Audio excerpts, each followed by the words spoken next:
nyo ba na maraming mga bansa ang nagfa-farm ng scorpion? Isa na dito ang China na kilala na mahilig talaga sa mga exotic food. Gumagamit sila ng mga egg tray upang pamahayan ng mga scorpion. Sa videong ito makikita nating pinapakain ng lalaki ang mga alakdan. Nakakakilabot namang tingnan habang gumagapang ang mga maliliit na scorpion sa kanyang kamay. At alam nyo ba, kapag inilawan ng ultraviolet light ang mga scorpion ay nag-glow ang katawan nila. At kapag nanganak naman sila ay dinadala nila ang kanilang mga supling sa kanilang likuran. From white ay mag-iiba ang kanilang kulay habang sila'y lumalaki. Ngunit alam nyo ba, kaya maraming nagfa-farm ng mga alakdan ay hindi lang dahil para gawing pagkain, kundi dahil sa likidong nakukuha dito, ang kanilang venom. Sobrang mahal kasi ng venom ng scorpion. Isipin mo, $39 million o nasa 2.2 billion pesos ang halaga ng isang galon ng scorpion venom.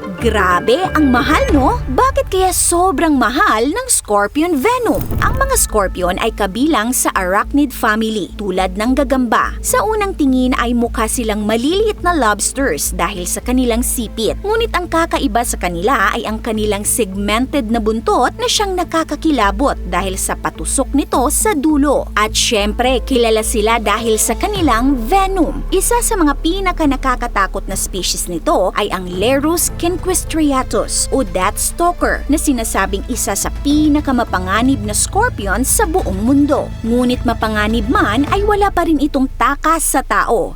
Ang pagkain ng alakdan ay parte na ng kultura ng ilang bansa sa Asia, lalo na sa Southeast Asia.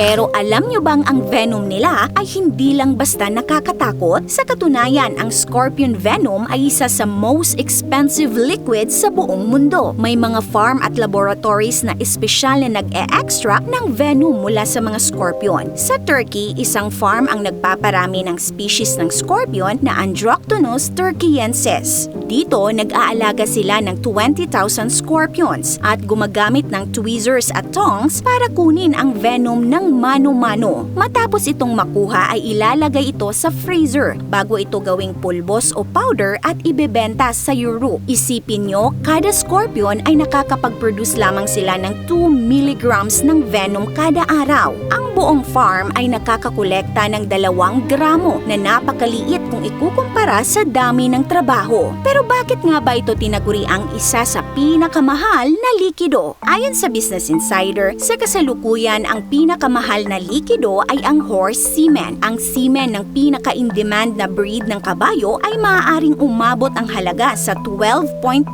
million kada litro. Ang scorpion venom naman ay nagkakahalaga ng around $10 million kada litro, habang ang isang galon nito ay nagkakahalaga ng 39 million. Ini-export ang scorpion venom sa France, Britain, Germany at Switzerland. Pero hindi ito binibili ng isang litro o isang galon mga ka-awesome. Sa katunayan, ibinibenta ito ng $130 kada isang patak. Bukod sa labor-intensive ang proseso ng pagmimilk, ang venom ng scorpion ay may napakahalaga ring gamit. Ginagamit ito sa paggawa ng mga gamot, painkillers, antibiotics at maging sa cosmetics. Isa sa pinaka-interesanteng gamit nito ay ang tumor paint, isang teknolohiyang ginagamit sa paggamot ng brain tumor. The original molecule came from a scorpion. When it's inside the body, it safely seeks out cancer cells and lights them up. Ang mga toxin mula sa venom tulad ng chlorotoxins ay ginagamit para tukuyin ang eksaktong size at location ng mga tumor sa utak. Meron din itong scorpin na nakakatulong para labanan ang malaria sa mga lamok